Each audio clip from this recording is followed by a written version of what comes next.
Okay, good morning, everyone. Good afternoon and good evening to all. As I see, we have an audience from literally around the world joining us today. My name is Rania Saadewi. I'm the Executive Director here at the Pearl Initiative, and it is our honor to be hosting this session in collaboration with the Big Heart Foundation and the United Nations High Commissioner for Refugees, UNHCR. For those who are not familiar with the Pearl Initiative is the Gulf region's leading independent nonprofit organization working to improve corporate accountability and transparency across the Gulf region. We want to thank you for joining us for today's special session in order to recognize the efforts and achievements of top 3 nominees, high-performing organizations that were part of yesterday's Sharjah International Award for Refugee Advocacy and Support, commissioned by the Big Heart Foundation and in collaboration with UNHCR. This award honors humanitarian organizations across Asia, the Middle East, and Africa, and draws global attention to their outstanding efforts and initiatives in improving lives of refugee communities. This couldn't be more prominent or required in these times. As many of us are aware, the global pandemic has been unforgiving across the world, but it has had a disproportionate effect on already vulnerable populations. Refugees in particular encounter a myriad of challenges, and the pandemic has just exacerbated their barriers to access interventions that protect and support their livelihoods.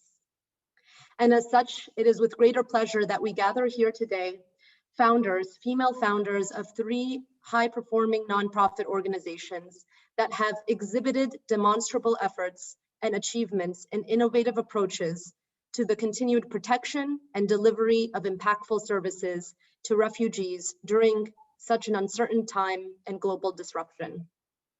Before I introduce our keynote speaker for today and the upcoming panel discussion, I would like to go over a couple of housekeeping points for our audience today.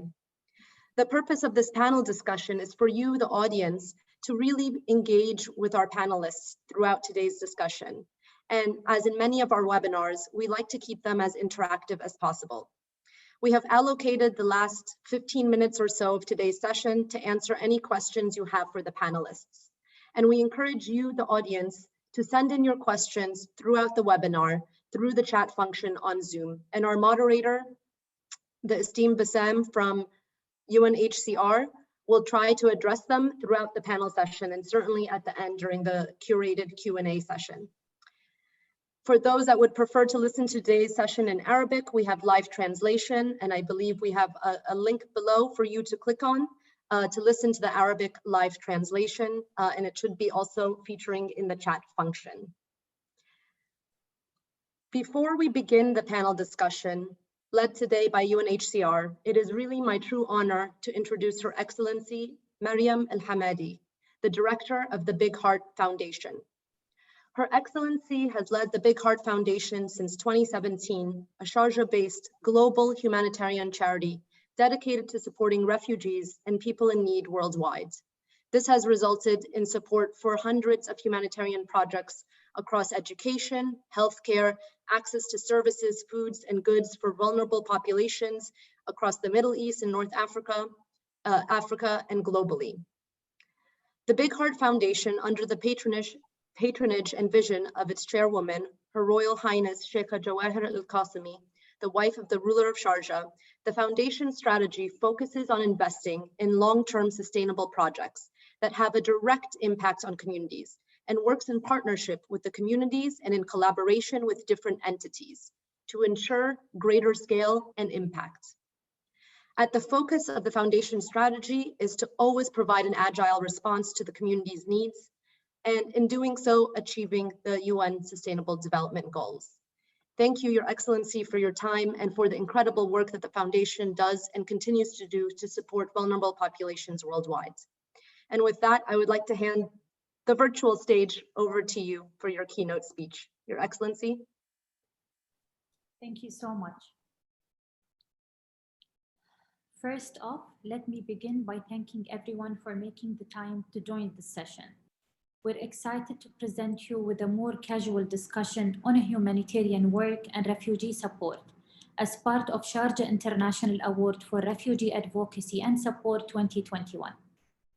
The amazing women here today have an impeccable track record of not only humanitarian efforts, but also professional achievements, which will only enrich the conversation ahead.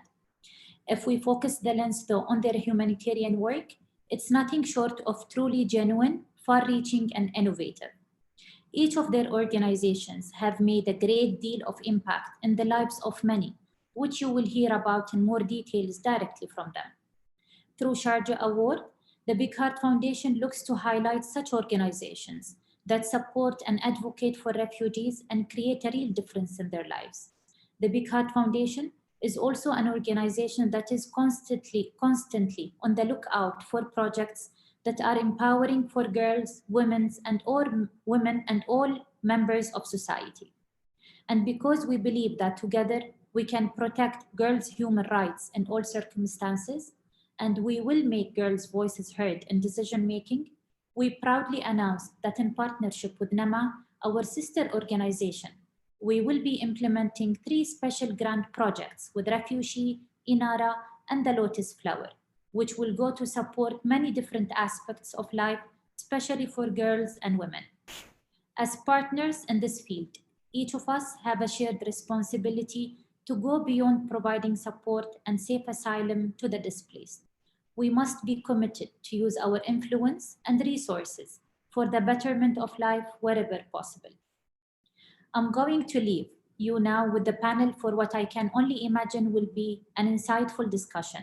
But before that, I just want to thank the UNHCR team for their incredible input on CIARA from its first edition back in 2017. We are proud of the evolvement of our partnership and look to grow our support for refugees together through the CIARA and other projects. Also, a special thanks to the Pearl Initiative team as well for their professionalism and for making this happen. Thank you, everyone.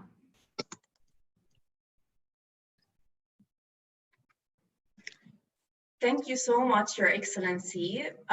We are very honored of our partnership with the Big Heart Foundation, and we are looking forward to a fruitful years together.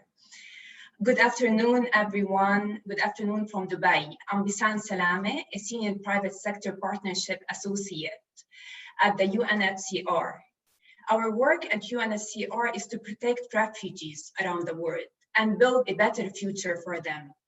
First of all, I want to thank the Pearl Initiative and the Big Heart Foundation for organizing this session. And thanks to everyone in the audience for joining today. Actually, I'm quite excited about this session today.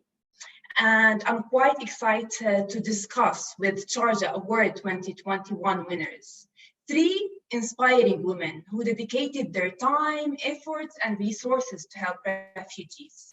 They have worked really hard and overcame the challenges and obstacles to establish their own charity organizations. And it's worth mentioning here the numbers of internally displaced.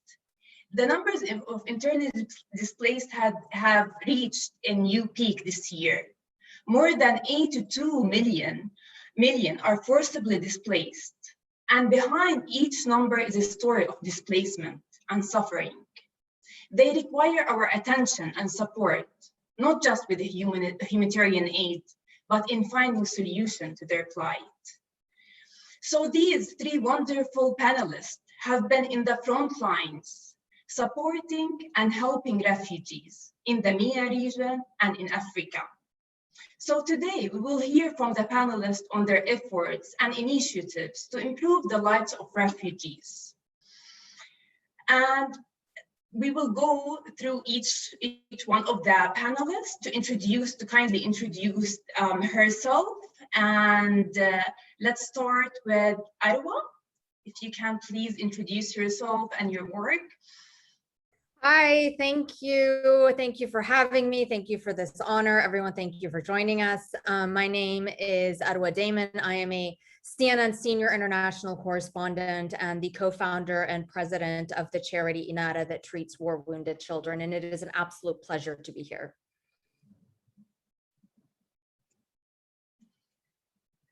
And we will go to Taban. If you please, can you introduce yourself? briefly. I think, yes, thank you. First of all, I'd like to say thank you so much for organising this. Thank you so much to Your Excellency and the Big Heart Foundation for the much needed special grant. And thank you for everyone who's participated and made this happen. So I'm Taban, the founder of the Lotus Flower, and we're an organisation that supports women and girls impacted by conflict and displacement. And we have safe social spaces inside refugee camps and provide lots of different projects within these centres, which I'm sure we'll get to talk about in a minute. Thank you. Great, thank you, Taban. And Anne, please, if you can briefly introduce yourself. Yes, hi everyone. My name is Anne Sweeney and I'm the co-founder of RefuSHE. First off, again, thank you so much for inviting me here today and for this incredible award. It's a pleasure and an honor to be here and to meet all of you.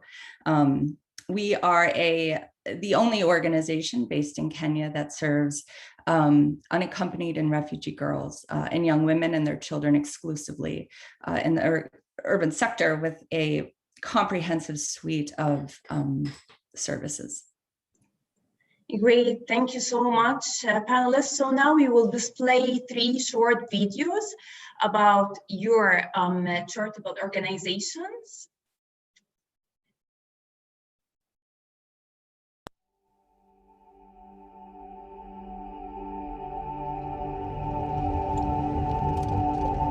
Young refugee women flee from their countries. They have faced a lot of traumatic experiences. Some of them have been abused in the flight path. And when they come to RefuSHE, we provide them with a home where they can be able to get healing. They can be able to support it education-wise. We can provide for them for food and all manner of assistance that they require. In RefuSHE, we offer 6 main programs: case management and safe house, girl empowerment program, artisan collective, mental health, e-learning, advocacy, and outreach. Our mental health therapists ensure that the girls have stabilized before they are enrolled in any other program. Once there is stability in their mental awareness, they are able to be taken back to or integrated into the community where they live now a normal life with the other refugees in their areas. Our impact is that we are able to take a very vulnerable girl through a journey to self-reliance. Every woman has a dream of a better future for their children. And at RefuSHE, when we receive these young women who are basically teenagers between the ages of 13 to 21, they come to us, some of them with small babies. We provide them with a daycare facility where we have caregivers who look after their children so that their mothers can go into class. We are able to provide the young mothers with an opportunity to change their lives by giving them an opportunity to learn skills that will be able to fend for them, provide food for their children, and be able to make a living. I came in 2018 with my brother and my sister. Like now in refugee, they have teach me many things. Like me, I have already done my KCPE. Like now in grade 3. I'm feel happy because refugee, they're like my mother and my father. Refugee, they help me so much. I feel better because I'm safe. I had many problems. I had not anywhere to shelter, no parents, but now I have shelter. I can get food. My child, she's at school. I would like to tell the women refugees that they are stronger than they believe they are. They are resilient, they are strong, they are powerful. For the sake of their children, they can make a difference. The sky is the limit for them. It is to grasp the opportunities that are provided for them. I believe that they can make a difference in this world.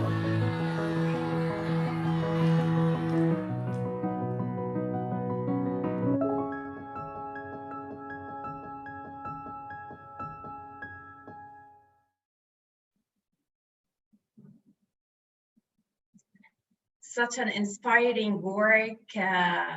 Thank you so much to Refugee, to all the work they have done to the refugees and they are doing until now. We will display the short videos for INARA and the Lotus Flower later on during the session. So let's turn to our panelists now, and starting, if you please, with Anne from Refugee. So Anne, being the co-founder of Refugee, what motivated you and inspired you to start the charity organization? Yeah, thank you. My colleague, Talon Good, and I started RefuSHE in 2007. We launched in 2008. And both she and I were working in the sector throughout East Africa with the US Refugee Resettlement Program and UNHCR. There I was consulting in Tanzania, and we had come across this population of unaccompanied and separated children that as we know, are among the most vulnerable in the world. And understanding as well the context in Kenya, where she and I were both living, we knew that, this is also one of the largest protracted refugee crises in the world. Wars, the camps were built around 1991, and in Nairobi there was no, the refugees were not allowed to live there, although there was certainly a community displaced and living in the center. But because of all of these restrictions in the country, she and I both decided, how could we build something that was not only responsive, offer protection, and also was restorative, but how could we meet the needs of these children in the long term? Because again, as I said, this was a protracted refugee crisis. Only 1% of refugees worldwide are resettled. So durable solutions really are slim, particularly around repatriation and also local integration. And so we built out a model for this population, taking best practices from different organizations like UNHCR, UNICEF, IRC, et cetera. But we knew we also had to curate this for sort of the very diverse needs that these girls and young women faced. And so we built out very, very slowly our programs and iterated as we learned more about this population. As the video shared, we have a safe house, which is a safe shelter for girls and young women and their children here in Nairobi. A girls empowerment program that's offers an accelerated approach to alternative education. Many of these girls have never been to school in their home countries. They're illiterate in their own languages, of course, but of course in Swahili. It was a survival to learn the language, basic math. Many 16 years old couldn't count. So how could they survive in the city without these basic skills? We also provide life skills, learning about their own human rights, both as a refugee but also as a young woman. Learning about conflict resolution, reproductive health. And then we have a vocational program where they learn tailoring skills, and now IT. We've built out, the amazing team in Kenya has built out this new IT curriculum with our partners there, so that the girls can also look to their futures in a more sort of transferable way with skills that can hopefully get them work down the road. And then our artisan collective, which we produce handmade scarves that we sell internationally. And this is an income generating program for these young women. And then we have really intensive, comprehensive mental health services. And also case management support. The girls who come to school, this is often the only meal they eat during the day. So we offer breakfast, lunch, both for themselves and of course their children, which again, I didn't mention has a on-site daycare program. So it was with all of this that we also, what also evolved was this community of girls. And this was really the core of our mission, was this community where these girls could breathe for the first time, many with confidence for the first time in their lives. One of the things that a lot of the girls said when they come to RefuSHE is that I couldn't trust anybody before. Nobody listened to me. This is the first time somebody is listening. And that, in retrospect of their own journey and their own lives, in their countries during the conflict that they faced, means everything. It's the foundation to everything. And so little by little, the program's built out. And today, I think, we started with one girl, and today I think we've served close to 3,500 young women and reached over 30,000 in the refugee community. We work a lot with women's groups who are really foundational to the work that we do, because the social networks that they provide to these girls offers them to sort of integrate more confidently in the security in a network that they lost when they crossed the border. These girls have faced extraordinary hardship, extraordinary atrocities. 70% have experienced some form of gender-based violence. Again, many of them have children because of rape. They've lost their families. I mean, I was talking to one the other day and she said, yeah, I don't know where 5 of my siblings are. And to think you're 16 years old and you don't know where your siblings are. But it started, like I said, with one girl, and her name was Dahabo. She was our first referral into the organization in 2008. But she had lost her family. She never knew her parents, and she's from Somalia, just outside Mogadishu, and she was raised by her aunt. And when she was 14 years old, her aunt was killed and she was shot and she lost her leg. And she made her way, I don't know how, at 14 years old, to Dadaab refugee camp in northern Kenya. There, she tried to receive help. And because of her strength, and she's just completely relentless, she made herself alone 300 miles south to Nairobi on a bus, where she showed up at UNHCR's gate and said, I need help.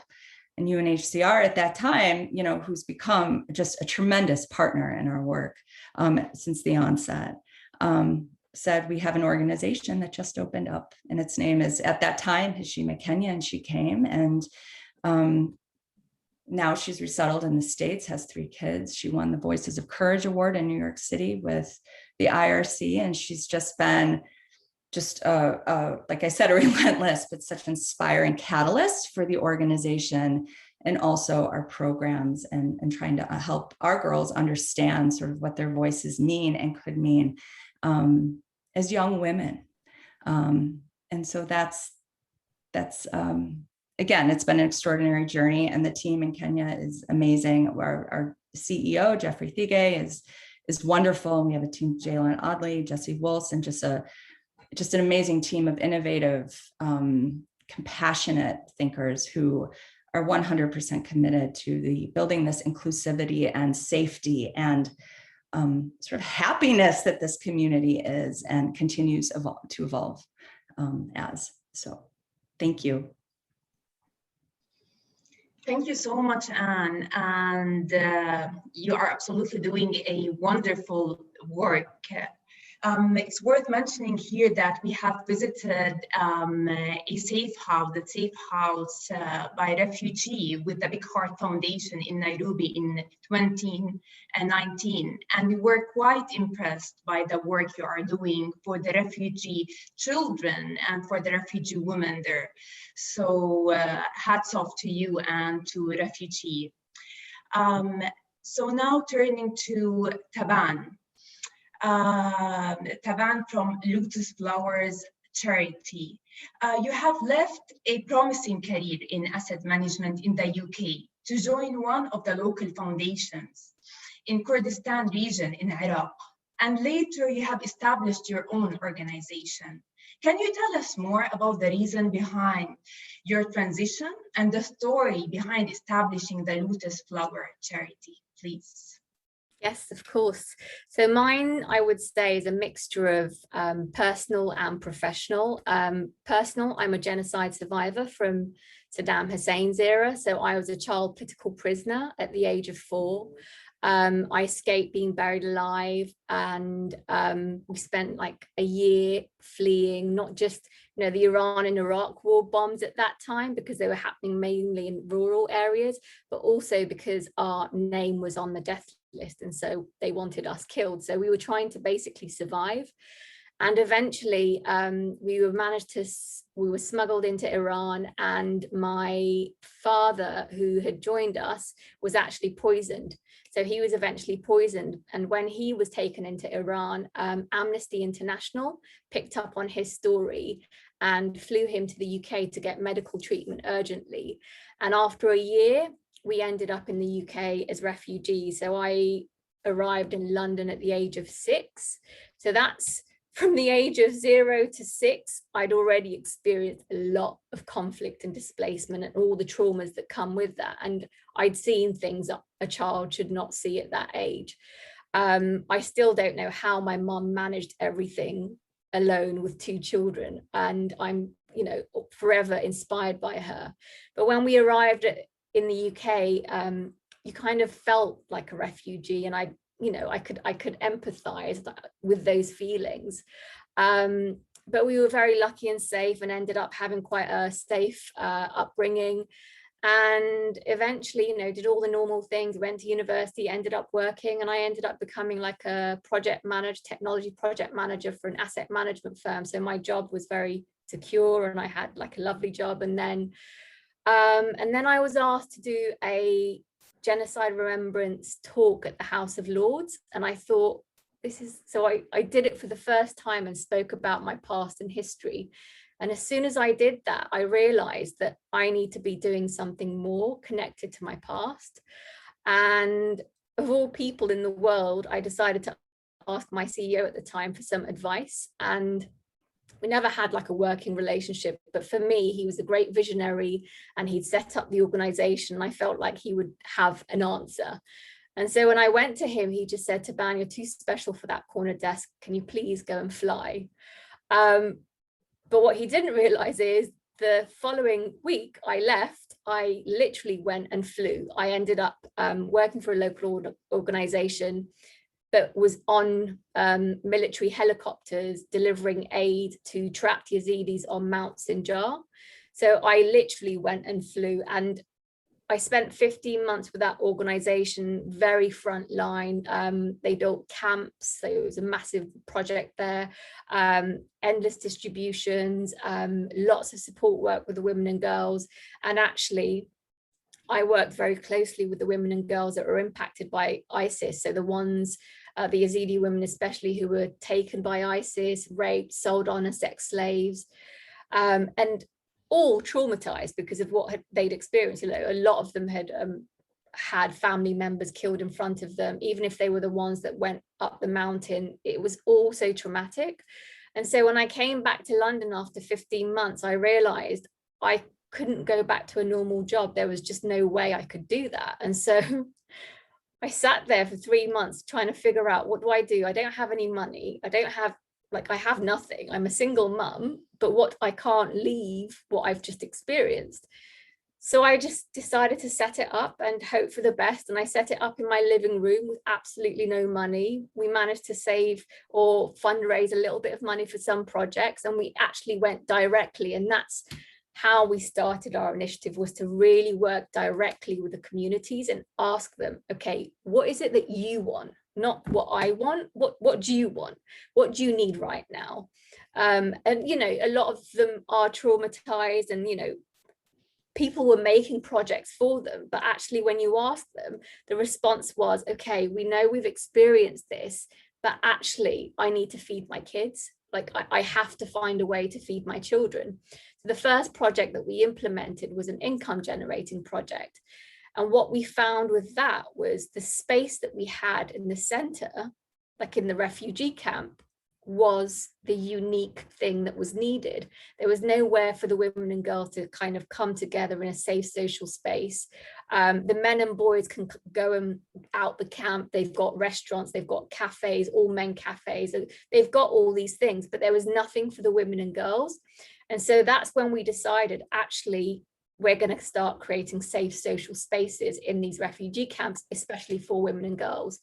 And so time went on, and then we just structured it all and created a model around SDG pillars. So education, livelihoods, mental health, well-being, peace building, and human rights, and just made sure we create projects to what the community needs align to those goals.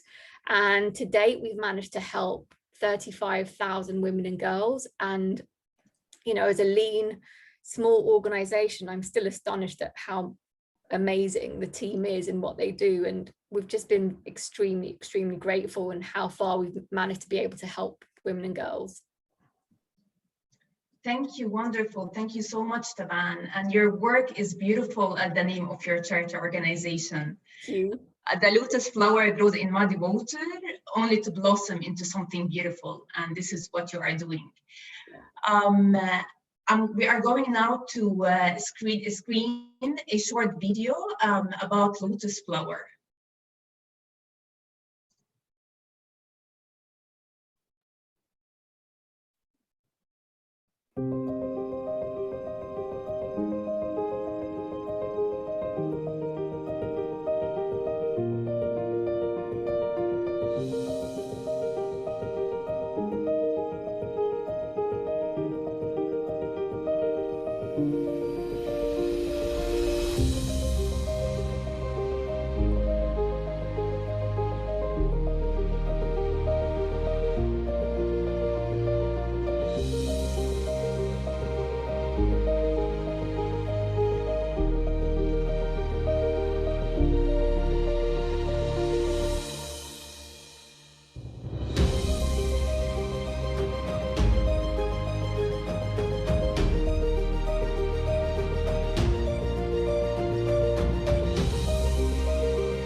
Beautiful video and brilliant work, Lotus Flower and Taban. So now I'm turning to Arwa from INARA. Arwa, actually, I'm quite impressed how you managed to run INARA in addition to being a CNN senior international correspondent. What made you take the decision of establishing a charity organization that is focusing on a very specific area, providing healthcare services to war-wounded refugee children? If you can, please go ahead. Thank you so much.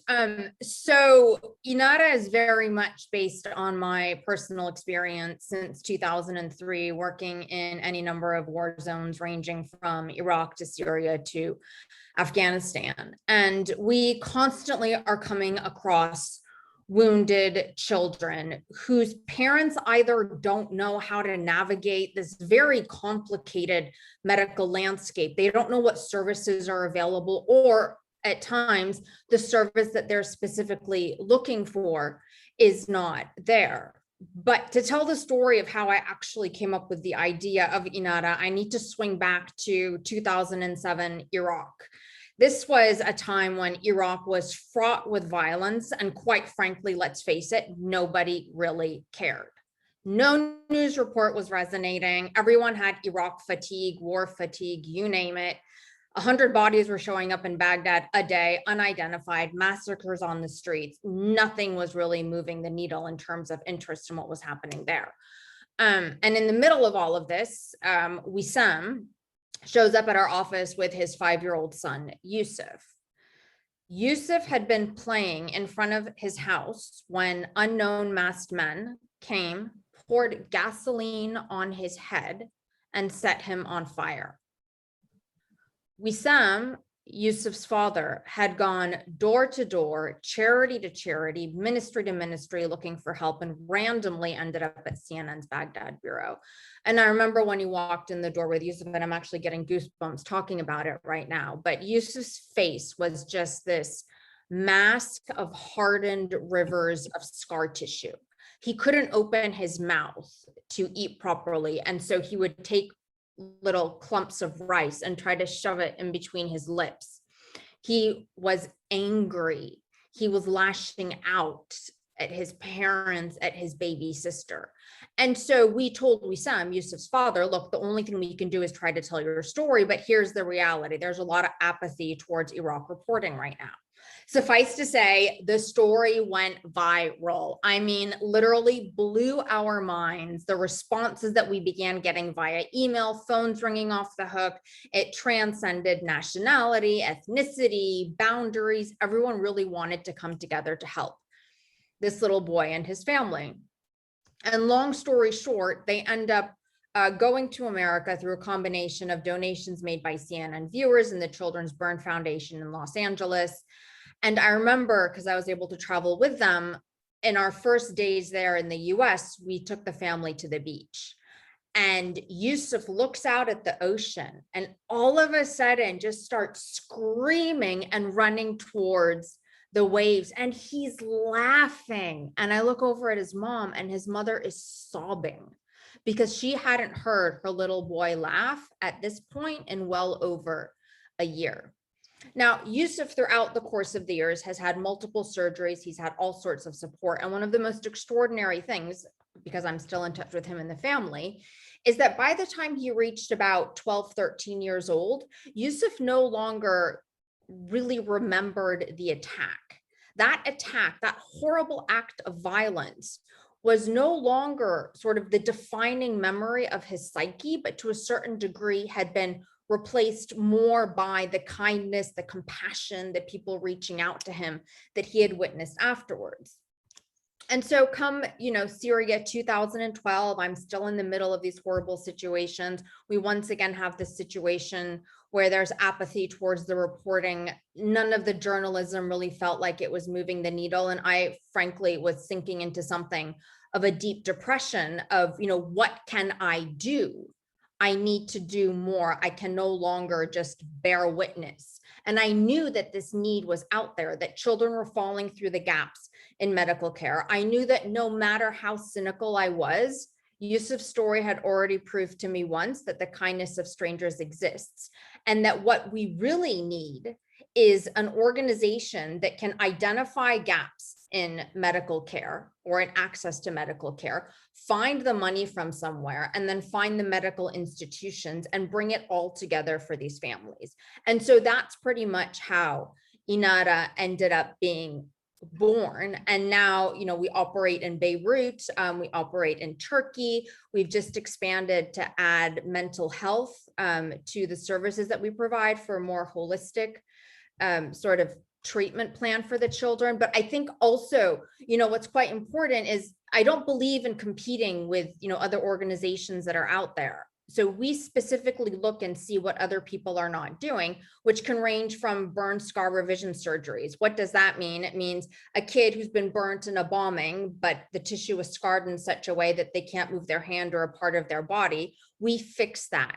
Children, eardrums, explosions happens very often, need cochlear implants. Very few organizations actually provide that. And one of the most striking things in, working with these children is that, and I've seen this a lot throughout the course of my war reporting as well, is that children who've gone through this trauma, that little spark of innocence that a child is supposed to have in their eye, they don't have it anymore.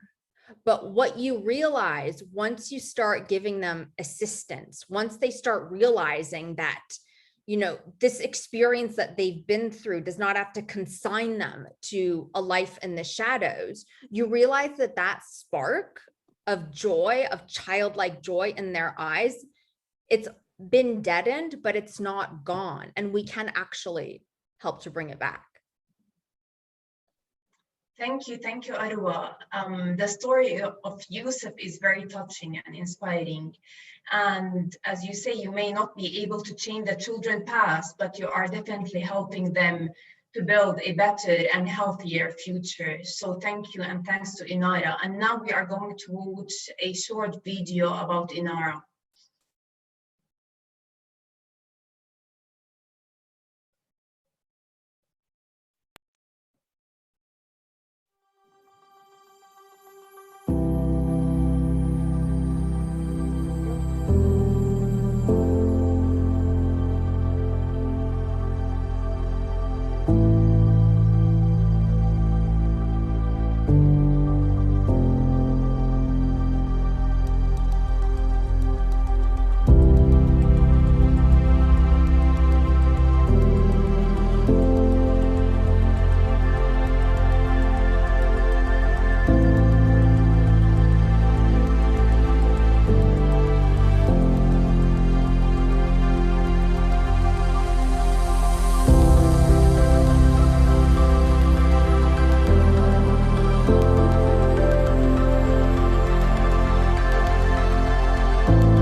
Thank you, Arwa, again, and thank you, INARA. You help war-wounded children where no one else can. I just want to remind here the audience before going to the next question, please do not hesitate to put your questions in the Q&A box. We will compile all the questions at the end of the session, and we will have at the end of the session 15 minutes for the Q&A. Now I had a question to both Anne and Taban, since your charity organizations are focused on protecting and empowering refugee women. Anne and Taban, what are the barriers faced by refugee women in your country of operations? And what innovative methods and models did you implement to help refugee women overcome these obstacles and barriers? And yeah, if you want to start, please. Thank you. I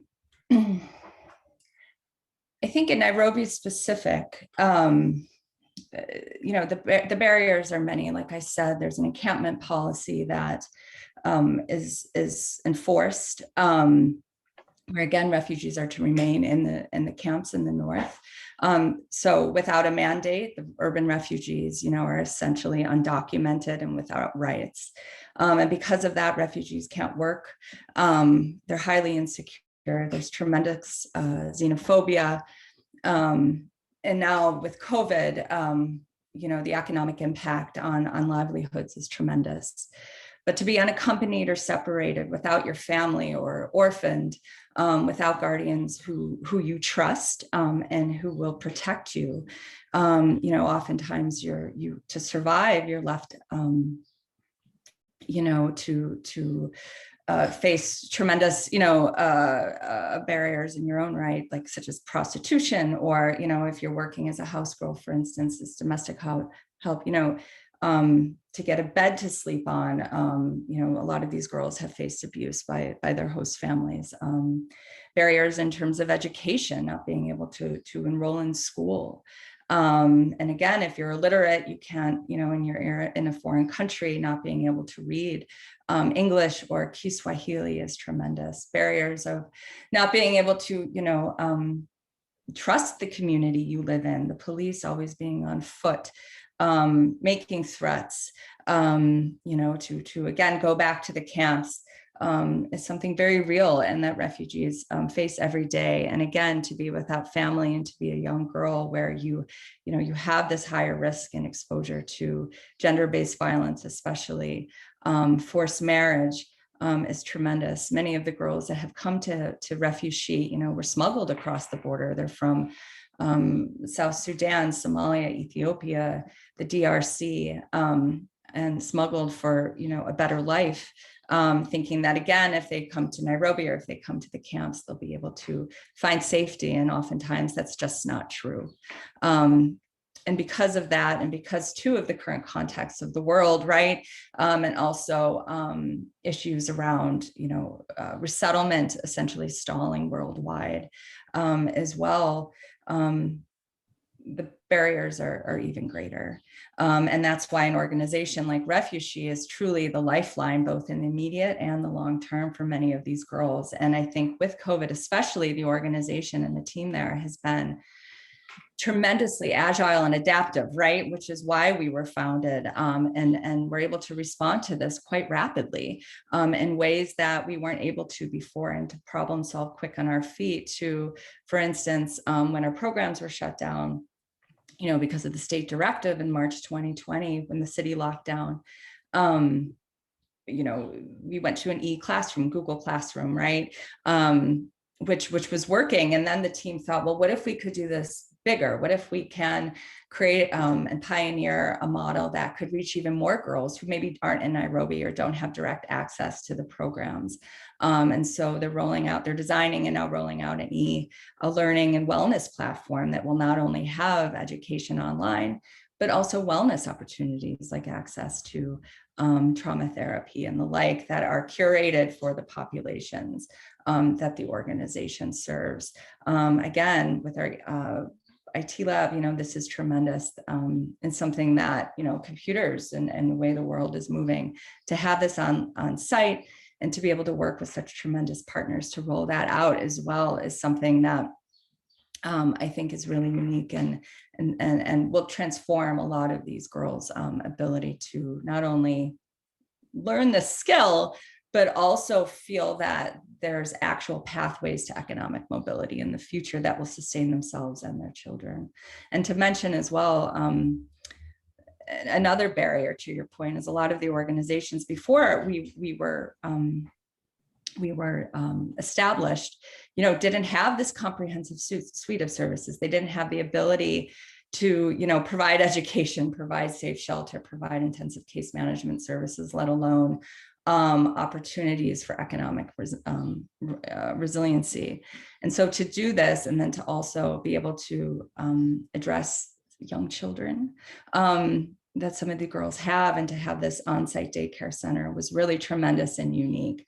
And that again, it's just been, we've been able to respond in ways that other organizations haven't, but also work together with our partners and again, the community on the ground to make sure that together we're addressing these issues and being transparent and accountable to among each other so that the best interests and rights of these girls are served. So that's some of the work we're doing. Thank you. Thank you, Anne. And Taban, if you would please want to build up on what Anne has mentioned and about the internally displaced women in Iraq. Yeah. So in terms of, there are many barriers, and actually what we've done is we've kind of created the pillars that we work with to be solutions to those barriers. So in the context of the women that survived the ISIS conflict, a lot of trauma that they'd faced, and then going into the camps, you've got the added pressure of cultural norms that you have to stick by. And actually, we recognize we can't go in there and instantly change that, whereas some organizations aren't that sensitive to that. You have to kind of accept that's the culture, and how do you work within that brain and understand that actually you need to kind of carry the family and gain their trust if you're going to help the women and girls. And so that's the first thing that we did differently, was by starting to work with the families to gain trust. And the biggest barrier for them was essentially there was nowhere for them to kind of gather to heal, learn and grow. And once we created that space for them to come to and built that trust around the families, the women would constantly come, and then we were able to provide the solutions to all the other barriers. For example, education, opportunities have arisen for not just the younger girls, but the older women that have never had the opportunity to go to school. They've mostly been in rural areas where school wasn't an option. So for the first time, they've got the opportunity to learn to read and write. We've had projects with the Women's Business Incubator, where we work closely with the women to set up businesses so there are economic opportunities there. Mental health services, we make sure, a big barrier, to be honest, in the region is the lack of therapists available for the services that we need for the women and girls. And actually, one way that COVID allowed us to work remotely and teach us we can do this remotely was to extend our services and provide it remotely. Human rights pillar, we do extensive awareness sessions where the women are taught about their own rights and health rights and peace building. Of course, peace building is a really important one, because in those communities you had a lot of breakdown between, for example, Yazidis and Muslims because of what had happened. And so when we create our centers, there is no breakdown of where you're from and what your background is. Everyone comes together for a project, and actually they slowly start building that trust up again. And we work with the host families and communities to bring those. So lots of different projects that accommodate the barriers that are existing. And I think one thing that we do uniquely is we've started to bring the families and the men alongside us. So the most recent project that we've got, there's been a lot of gender-based violence increased in the camps. And so we've launched this project called Positive Masculinity, which is a training program where we include training for boys and men. And we've included religious leaders in the region to come and, you know, help deliver that message for us, because in some communities, the religious leaders are listened to more. And so we thought, actually, if we combine all those elements, we'll see what happens out of that. But I think the main thing is to address the barriers. We look at it from a very holistic view, and it's not one size fits all. It's very, very individualistic and tailored to each person. Everyone's on a different healing journey. Everyone's on a different cycle. One person might need to see a therapist instantly, whereas the other one really wants to start a business because they need money for their children. You know, so it depends on where the person is on that journey. But the barriers, I think we kind of solve it with the solutions of the pillars. Great, thank you, Anne and Taban. And just to add to what both of you mentioned, is that I with UNHCR, I have traveled to many refugee camps, and I met refugee women from different backgrounds, whether they are from South Sudan or from Afghanistan or Syria. And what I noticed is what refugee women need is an opportunity. And once we provide for them the opportunity, they can excel and their life can transfer and they can stand on their own feet. So I guess regardless of their country of origin, if we provide for them the opportunity, they will be able to stand on their feet again. So thank you. And now I'm going to shift to Arwa. Arwa, over the past 6 years, you have developed your own model of how you interact and treat with each child and their own family. Can you tell us more about this model and how you develop it and expand it? Well, thank you. We actually developed it out of sheer necessity, something that we recognized very early on, in that we needed to have caseworkers alongside every single child, accompanying the parents to not just all of the doctor visits and the surgeries, but actually making sure that they not only went to the physical therapist, but that they understood what exercises they had to do at home, that they understood how to administer, wound cleaning or bandage dressings that they had to do. And when I say we developed this out of necessity, when we were first starting out, it was basically just me, and we had 4 cases, and I was on some crazy story. I think it was in Ukraine at the time. And we had just put in these 2 siblings through surgery for their hands. Their hands had been burnt in an explosion. They were scarred like this. And then I had scheduled their physical therapy for them afterwards. And so I was in the middle of this crazy situation with, bullets flying, and all of a sudden the phone rings and it's the mother of these 2 kids. And so I have to pick up and she's yelling, the surgery failed, the surgery failed. And I'm like, what do you mean it failed? She goes, the kids still can't move their hands. And I said, well, did you take them to physical therapy? And she says, no, I don't want to see another doctor. And I'm like, it's not another doctor, it's physical therapy. And so that was really kind of when I realized that we needed a support system alongside the parents and the children every single step of the way. And you also need to realize that a lot of these families who we're working with, they're refugees. And onto what you were just discussing earlier about giving, these refugee families back, and especially these women back opportunity. It's about also giving them back agency, like their ability to have control over their own life.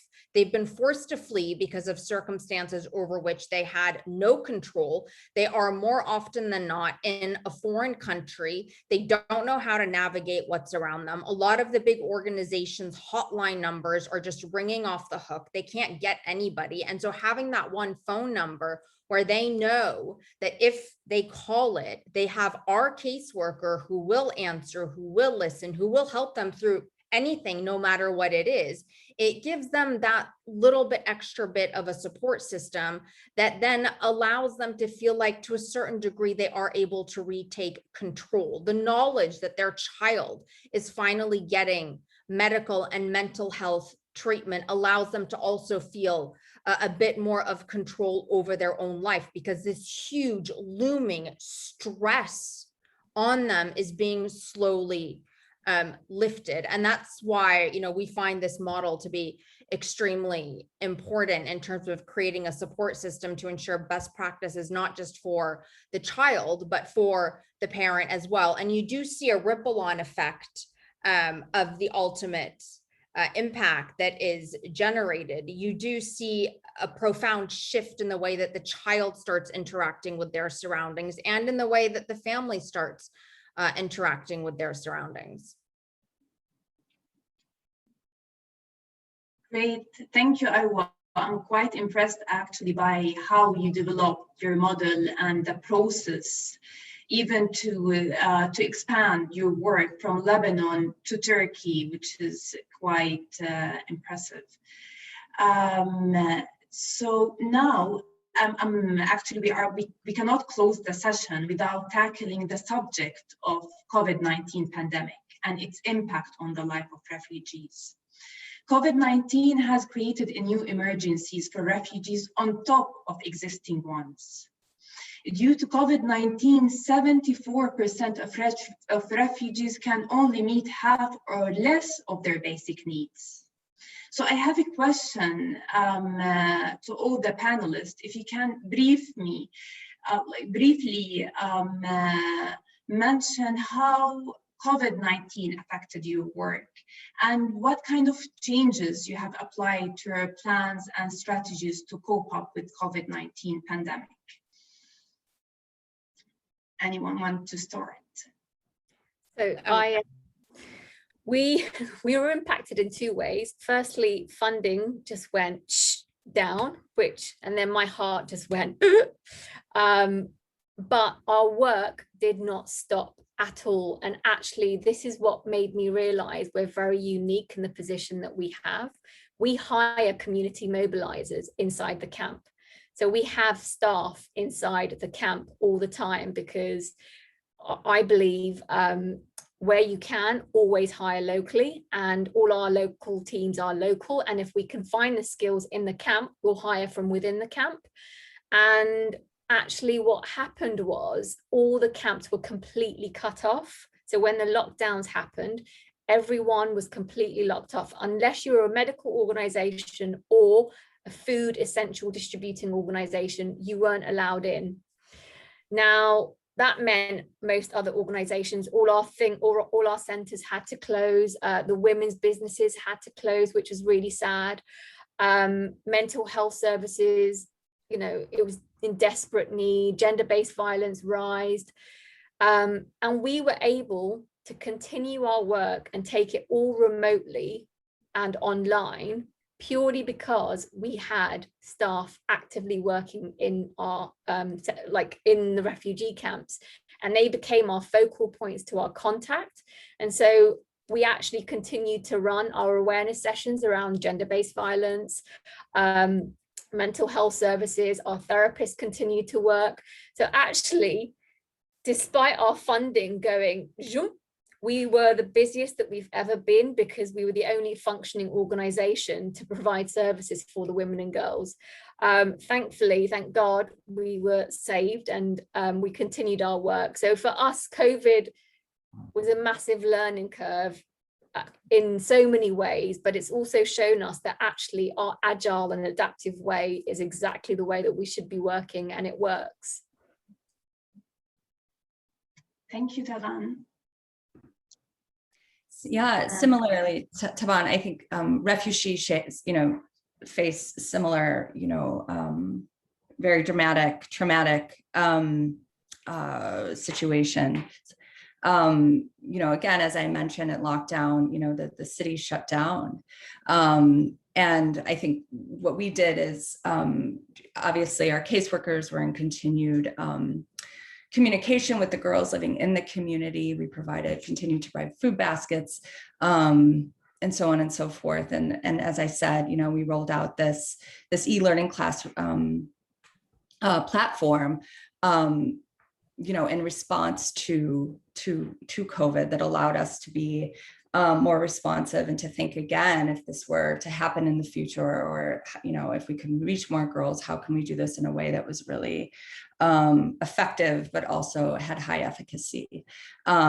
In addition, you know, like you said as well, GBV just skyrocketed at that time. And so though our programs on campus were closed, our safe house was still open, but obviously we couldn't accept new cases or referrals into that safe house because of COVID.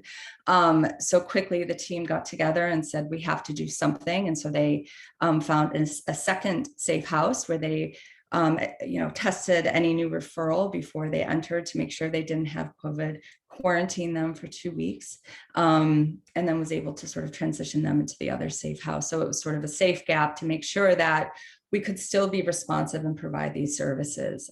Trauma, you know, already exists in these girls' lives significantly before they cross the border, at the border, and then in Nairobi.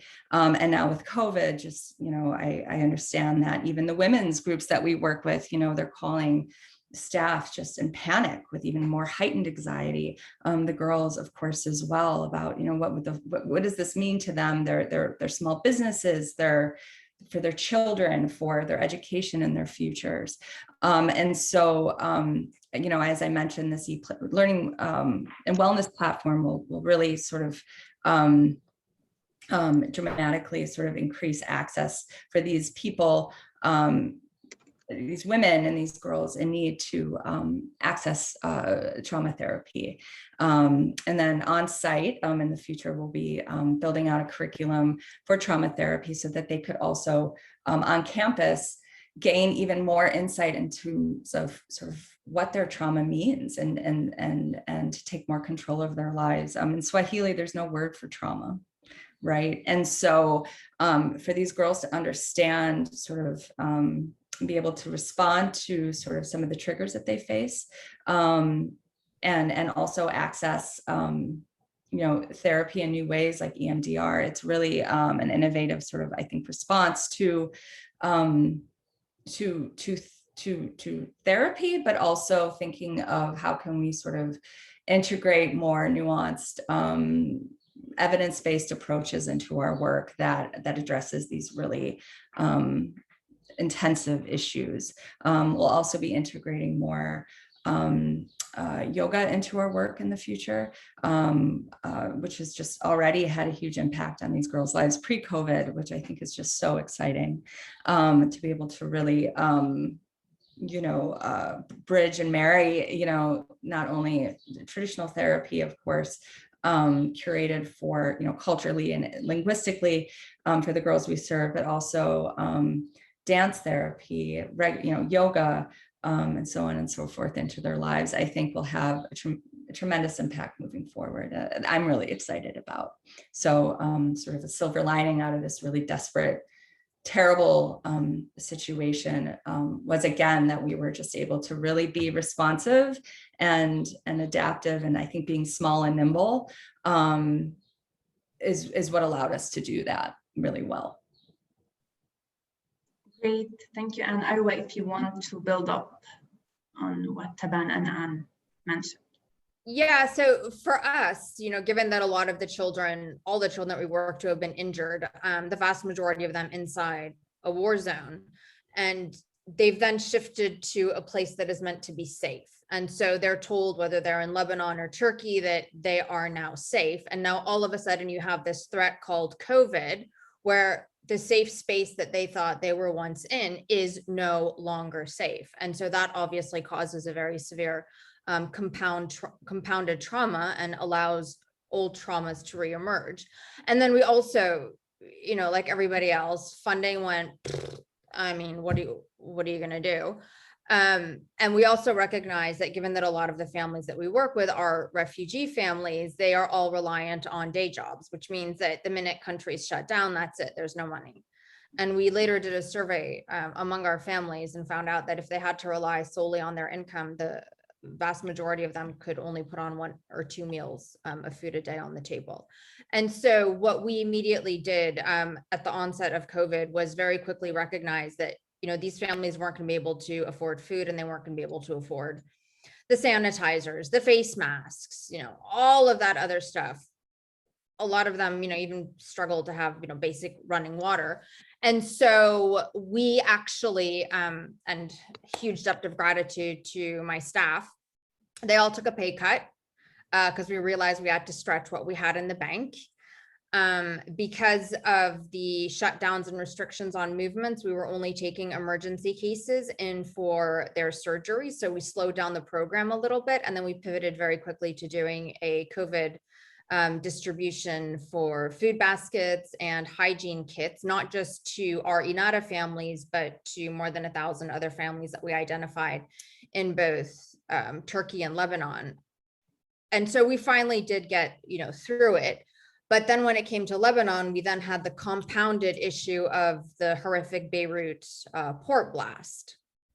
And so our staff, once again, and this is, going back to the whole point of all of our organizations being small, agile, and nimble, our staff in Beirut came to me, and I was sent there as a reporter for CNN, actually. And they said, listen, we have the connections to the medical world. We have all sorts of, med students, fourth-year med students. We have people on our own staff who are registered nurses. We can set up a emergency first aid tent down at ground zero and help take some of the burden off of the hospitals for people that are going for basic suturing, or you name it, or people that are getting cut up during the cleanup operations that were taking place there. And so then we had to, we pivoted a little bit and tried to fill in that gap, because ultimately INARA's aim is really to fill in the gaps. We fundamentally believe that if there is a problem, there is a way that we can figure it out. If a child is injured, there is a way that we can figure it out. It literally logically does not make sense to me to not be able to somehow figure a solution out to all of these problems. And I fully recognize that, we're not going to treat all of the injured kids in the world, but the ones that we do treat will be getting that second license at life to a certain degree, just in the same way that I recognize that, journalism is not going to change the grand spectrum of how we interact with one another, but you go in and you keep reporting these stories so that, the victors don't end up being the only ones who get to write their version of history. And I do think that it is, fundamentally all of our moral responsibility to try to do something about the problems that we see. And that's why I'm so thrilled to be a part of this panel and in such amazing company. Thank you, Arwa. And as you have mentioned, refugees are struggling due to COVID-19, and it's worth pointing out here that in Lebanon alone, 1/3 of Lebanese have fallen into the poverty because of COVID-19, and as many as 800,000 refugees, Syrian refugees in Lebanon have fallen into poverty. 9 out of 10 Syrian refugees live now in extreme poverty in Lebanon. And unfortunately, many refugees are using crisis coping strategies, including child marriage, child labor, and begging to cope up with the COVID-19 pandemic. So now we will turn to the audience questions. The first question that I have is, they have asked me, please give us a breakdown of refugees by region. So as I have mentioned, there are more than 82 refugees and internally displaced refugees in the world. Unfortunately, most of the refugees, around 86% of the refugees, are hosted in developing countries. There are more than 6 million Syrian refugees. There are more than 4 million Venezuelan refugees, more than 2 million Afghan refugees, and most of these refugees are hosted in neighboring countries. The second questions we have from the audience is, let me check the second question. Okay, what are the sources of funding? And can the model for each charity organization be duplicated in other countries? So if anyway. Oh, yeah. Hi. So the sources of funding for RefuSHE, we receive funding from the U.S. Department of State, the Bureau for Population, Refugees, and Migration, Zakat Foundation, Novo Foundation, MasterCard Foundation, many wonderful, generous family foundations. I'm just trying to say, it's been a while. We received prior funding from UN Women and UNHCR, which we were a child protection partner. In terms of our, and also, sorry, we also received funding through the Artisan Collective, which is our social enterprise. Those funding from the scarves goes back directly into the programs. So we receive revenue there as well. In terms of is our model replicable, there are certainly aspects of it that are, but I think what's key is keeping each piece together. And so whether it's a safe house with the education program and vocational training, and of course the case management piece, what's key is that it's, if it were to be replicated, that each piece continue to merge together in whatever region and is responsive to the needs of that population and that particular context. And so while we curated this model specifically for urban refugees, unaccompanied children living in Nairobi from these varying countries, which required us to continuously iterate based on the needs that they have and based on the response and feedback from the community, whatever context, again, this model sat on, it would have to, again, do the same. So it might look differently, but again, I think what makes it successful in the long term is that these pieces work together in concert. But of course, in terms of how the organization is turning to this e-platform as well, certainly it could be replicable and scaled. And I think we're really exciting to see what's going to happen with that so that we can continue to share it in other contexts as well.